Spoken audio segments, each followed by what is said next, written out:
আসসালামু আলাইকুম। টেস্ট চ্যাম্পিয়নশিপের সর্বশেষ ম্যাচে আজ রাতে বাংলাদেশ দল মুখোমুখি হচ্ছে ওয়েস্ট ইন্ডিজের সাবিনা পার্কের এই স্টেডিয়ামেই এবারের টেস্ট চ্যাম্পিয়নশিপের অর্থাৎ তৃতীয় যে টেস্ট চ্যাম্পিয়নশিপ হচ্ছে তৃতীয়বারের মতো এই টেস্ট চ্যাম্পিয়নশিপের সর্বশেষ ম্যাচটা বাংলাদেশ খেলতে নামবে। এবারের টেস্ট চ্যাম্পিয়নশিপে বাংলাদেশ মোট ম্যাচ পেয়েছিল ১২টা, যার শেষ ম্যাচটা বাংলাদেশ আজকে খেলতে নামবে। এখন এই টেস্ট ম্যাচটা যদি বাংলাদেশ হেরে যায় তাহলে কিন্তু শুধু টেস্ট ম্যাচ নয়, টেস্ট সিরিজটাও কিন্তু হারবে ওয়েস্ট ইন্ডিজের সাথে। কারণ প্রথম টেস্ট ম্যাচে আসলে ওয়েস্ট ইন্ডিজের সাথে বাজেভাবে হেরেছে বাংলাদেশ।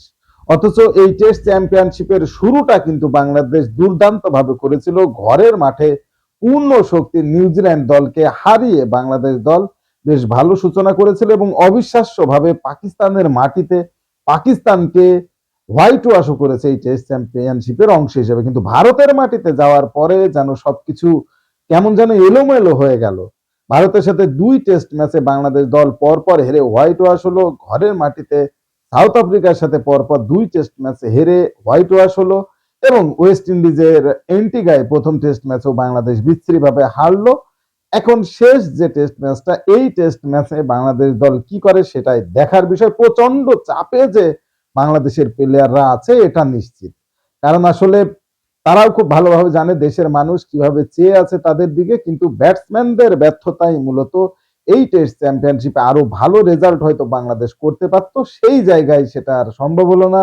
এখন আসলে ওয়েস্ট ইন্ডিজের সাথে সিরিজ বাঁচানোই দায়। এদিকে ক্যাপ্টেন শান্ত ইনজুরি চোটের কারণে, কুকচির ইনজুরি চোটের কারণে কিন্তু প্রথম টেস্ট ম্যাচ খেলেনি। আজকে হয়তো তার খেলার আজকেও তার খেলার চান্স কম হয়। যদি শান্ত না থাকে তাহলে অবশ্যই মেহেদী মিরাজ দলকে নেতৃত্ব দিবে। তবে আজকে দলে কিন্তু বেশ কয়েকটা পরিবর্তন যে আসবে সেটা পরিষ্কার। যেমন সাদমান স্পেশাল টেস্ট ব্যাটসম্যান, তার আজকে সুযোগ আছে। কারণ জাকির আলী প্রচুর সুযোগ পেয়েছে, প্রত্যেকটা সুযোগই সে বিচ্ছিরি বাজেভাবে কাজে লাগিয়েছে। মানে ভালোভাবে সে সুযোগ কাজে লাগাতে পারলো না। সাদমান বাহাতি একজন ট্যালেন্টেড ব্যাটসম্যান, দেখা যাক সে দায়িত্ব নিতে পারে কিনা। এবং অঙ্কন, যার গত লাস্ট সাউথ আফ্রিকার সাথে যে টেস্ট ম্যাচটা সেখানে আসলে অঙ্কনের সুযোগ হয়েছিল, সেই অঙ্কনকে আজকে অবশ্যই বাংলাদেশ দল খেলাবে। কারণ আসলে ব্যাটিং এ বাংলাদেশ দলের দুর্বলতা রয়েছে। বোলাররা কিন্তু চমৎকার বোলিং করছে, বিশেষ করে তাসকিন দুর্দান্ত ছন্দে আছেন। লাস্ট টেস্ট ম্যাচে সে কিন্তু এক ইনিংসে ৬টা উইকেট পেয়েছে। সব মিলিয়ে আসলে তাসকিনের উপরে ভরসাটা অনেক বেশি এবং বাংলাদেশের পেসারদের দায়িত্ব নিতে হবে।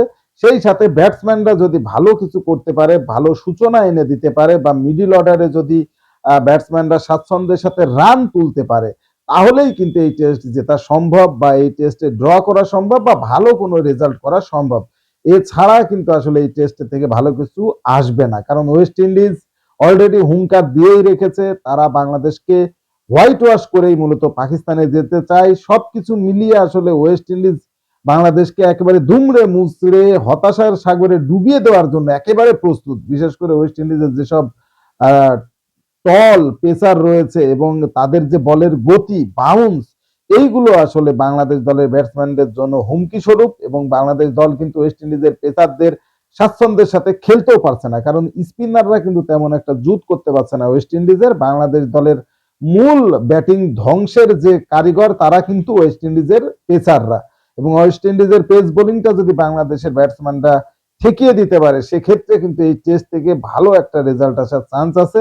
এখন আজকে রাত্রের থেকে শুরু হতে যাওয়া এই টেস্ট ম্যাচে নিশ্চিতভাবে বাংলাদেশ ভালো কিছু করতে চাইবে। কারণ টেস্ট চ্যাম্পিয়নশিপের শুরুটা বাংলাদেশ জয় দিয়ে করেছে, শেষটাও বাংলাদেশ চাইবে জয় দিয়ে করতে। এবং ওয়েস্ট ইন্ডিজও আবার যেহেতু হুমকি দিয়ে রেখেছে, তারাও বাংলাদেশকে কোনোভাবে ছাড় দেবে না।